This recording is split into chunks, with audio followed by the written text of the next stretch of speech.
Venerable Tenzin Namdek Rinpoche, what is the most important thing while we are in the human body? What is the most important? Most of the important is to keep for the 2 points to the responsibility. Lifetime and after death time. Don't think for the after the death time is disappearing or something, there's nothing exist or something. But you have to careful to think the dream shows to you evidence what is the situation will be coming after the disconnected with the material body. So that can be up to trust and believe through the situation. For that case, you have to prepare to whatever you want it to be good condition in the next life, or just the normal way. It depends on to now in your hand. So preparation is not what you wish to do things or not put down. You have to follow to the advice by the Buddha, who is a guide whatever he has already to be taught, teachings, guide. So more or less, whatever you're able to manage from his various teachings, there's a high level, medium, and simple, everything is guided. So whatever you're able to manage and must be to follow to them, that is very important. You can't say it is not true or this or that something, because you can't choose. You have no power. When the situation comes to the directly onto you, but that time is then you will see how the situation, everything. If you think that was something to need it to be good way, but you must to do preparation. If you don't have prepared nothing, you have no any choice. You have to follow for the course. The course is usually whatever we're doing, everything is course for the future. So that is important to think for the, not much to desire, anger, or hatred, and to competition. Those doesn't work with. It makes for the suffering for your son. So must be to think for the gentle, peaceful, and loving to each other for any being. So that can be preparation for the next life. Okay.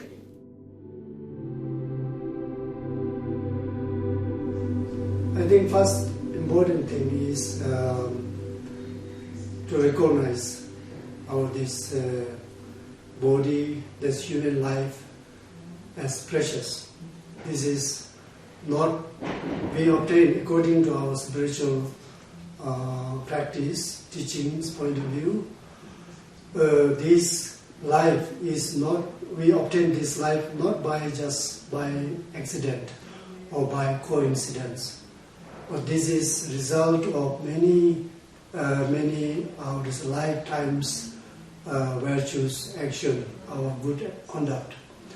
So we have to recognize this, and then to recognize, most importantly, we recognize our potential, our this whole preciousness of our this human life.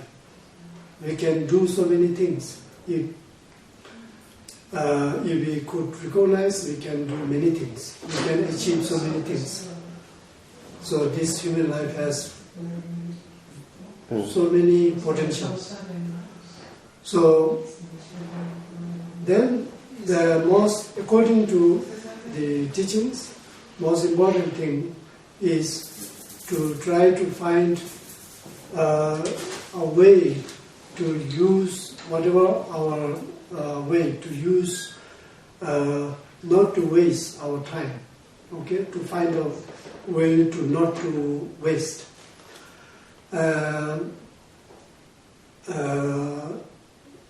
Is most important thing is to to be conscious. It very much depends on whom we are talking and who we are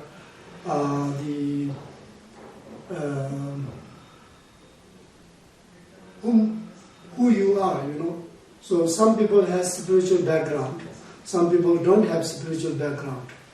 So those who have spiritual background, we have to try to integrate our spiritual practice day by day. We don't need to wait for certain special time, like waiting until I get retired, and then I will have a lot of time to do practice. And then until we get retired, then we feel like busy. Not in this way.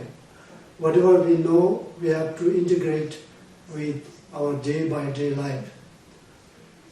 So, for example, in the teachings we talk about the compassions and bodhicittas, refuge. These are very, very common and very basic practice of Bön teaching. So when we talk about this, we shouldn't take this as something different than our daily life. So compassion means try to expand our mind, our heart as much as possible, open, expand.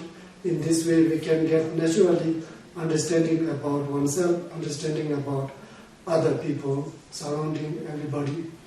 So in this way we can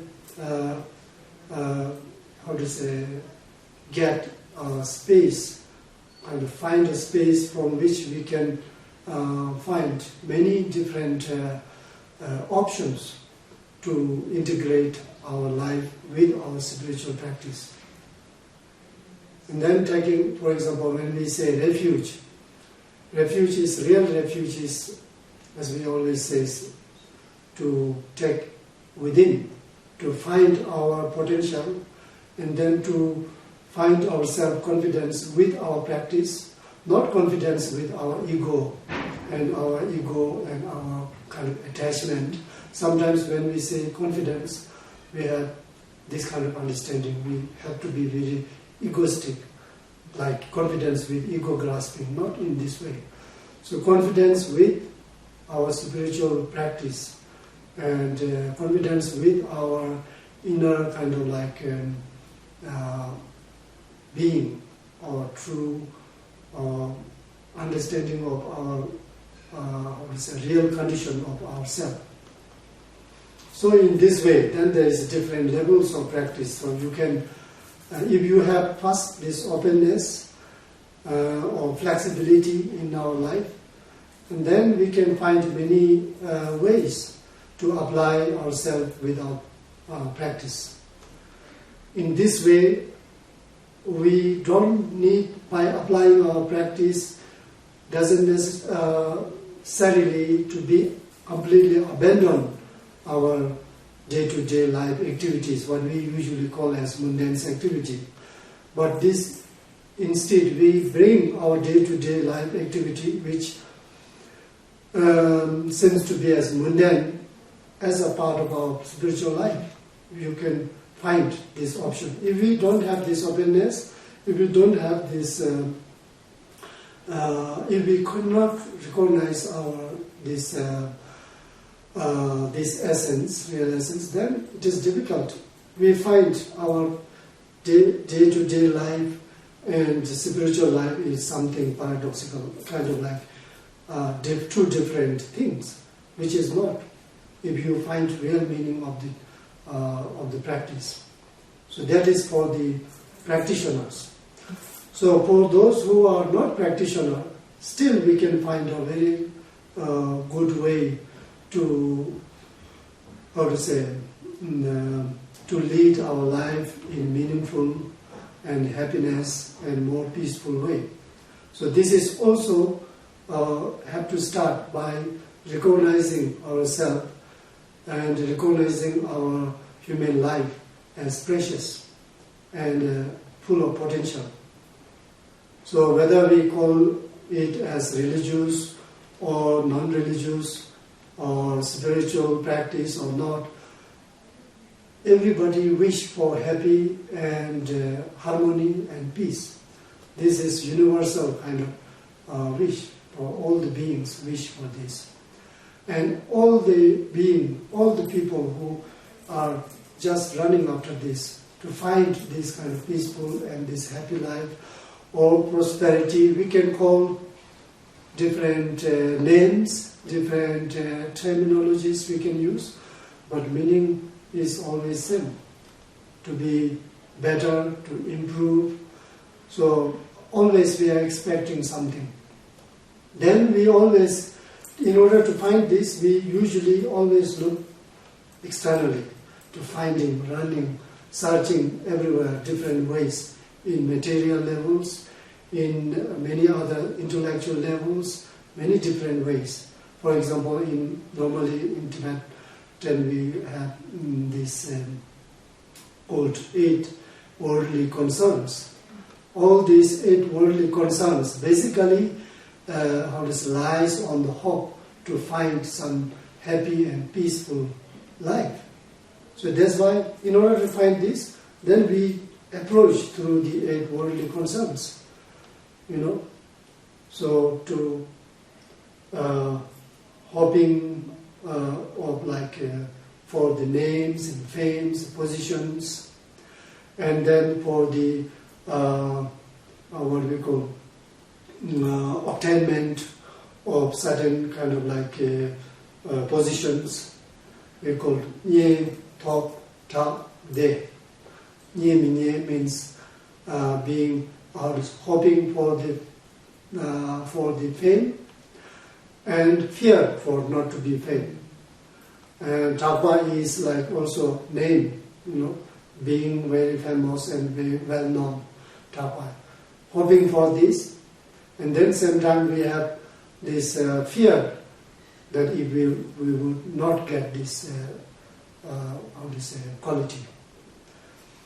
Deva Tobnagawa is if you have some comfort or happiness, you feel happy. And then same time we have a lot of fear or insecure, or if we would not get this comfort. Even if we get this comfort, then we have insecure of if we would lose this comfort. Nye, top, top, de. Then top is position, obtaining some certain position, hoping to get some position, and then fearing if we would not get this position, or if we lose our position what we have. So we are somehow struggle with all these things. So these are all why we are having these hopes and fear is mainly, principally, it lies for wish for to be peace and happy for a long time, for long and forever. That is what we hope. But when we try to approach to find this, then we find different ways, and then opposite result comes. So in this way, most important thing in here is then usually we talk about this satisfaction, to recognizing whatever we have to recognize. We have to be aware of what we have. For example, even we have very simple human life. This itself is very, very precious. If we get more, it is fine. For example, wealth, we usually look for wealth, name, fame, positions, families, so many different, so like this. So all this comes, it is good, it is fine. Don't need to object or reject. But for this, we don't need to, sacrifice all our precious life to find small peace, sense of happiness. Sometimes we talk about we are working very hard all our life. So then to get peaceful retirement. When you retire, then how many years you can live is not sure. And then by the retired time, then you also, it shouldn't take negatively, but the good, part of our life, for part of our life, when we are younger, when we are more intelligent or more brighter, more power in our mind, more potential we can do, and that all this is waste or spent with all these hard workings. So when you find retired, okay, you will have some time, but even this is not sure. So it is how many years we have. Even we have some years, then if you look your body, you feel different than you used to be. Your eyes, you need more big power of eyeglass, and then you probably for walking would be difficult, and then listening will be also difficult. I am speaking more average people, not everybody is same case. And then we have less energy. We don't have the same energy we used to have. So even you want to do something big and spiritually something, then it is difficult to achieve. So I am not discouraging for those people who are in this case, but still, what I mean is when you have time, this opportunity, we have to,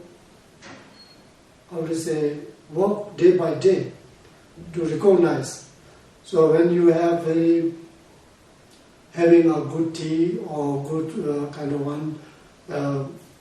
time of good food, you have to recognize this is as a result of our previous karma, good karma.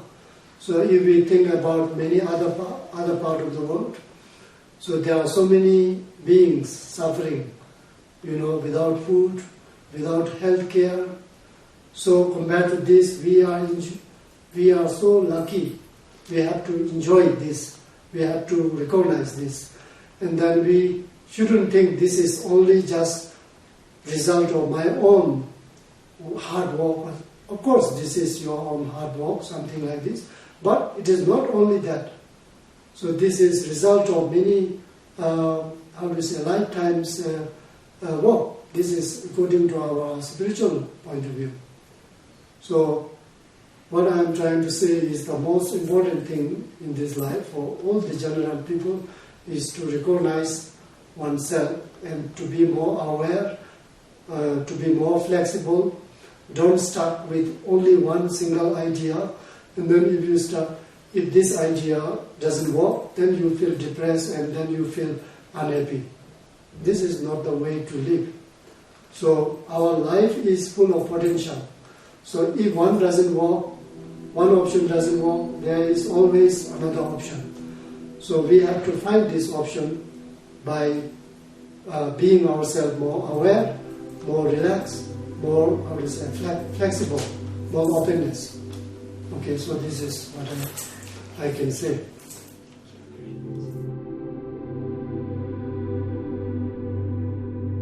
So a human life is very precious.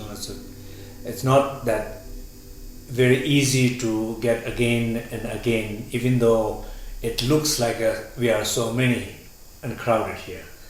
So we feel like it's a very precious life, and I think that one of the most important things is not to waste it. And one of the ways we waste it, we just get caught up with our duality and all the afflicted emotions coming from that duality, losing real connection to one's inner being, oneself, and then we we get trapped into all the infinite, unnecessary, painful, unproductive stories, one after another. So I think it's always important to remember remember there's a chance that to happen, and that will be such a waste of this precious life. And not to do that will be always trying to come back in oneself, find that one's inner essence, inner being, find that place of stillness in oneself, that spaciousness in oneself, that Buddha nature in oneself. So any time when one have access to it, one feels connection to it, one is there, one feels home, one feels protected, one feels complete, one feels that I don't need to play the game, one feels that I don't need to get trapped in all these stories. You go beyond all these stories and the games. You feel more you're empowered with that place, more you feel stronger, not to get caught up in all these stories. So that I think is one very important part as part of the wisdom part, as part of really like the sword to cut those kind of afflicted emotions and stories. The other part is that, as we born on this earth, we always come with feelings, emotions, we come up. So it's good to use them and trying to open them up, such as love, compassion, empathy, to open as much as possible these emotions so that you can always relate to others from a very deep, open place of your heart, so that you can see more their pain, feel more empathy, and it motivates you more to give things rather than always trying to take things. And you feel like a joy of giving is probably more powerful than joy of taking or receiving, so that you feel like you live in a life of almost so much of for others, with others, sharing and giving. So life becomes so much your life becomes so much full and joyful by giving and not trying to hold on things as much as possible in that life. I think that there's two parts. One is more like a wisdom part, and one is more like the method part. And I feel that's the most important part in this life.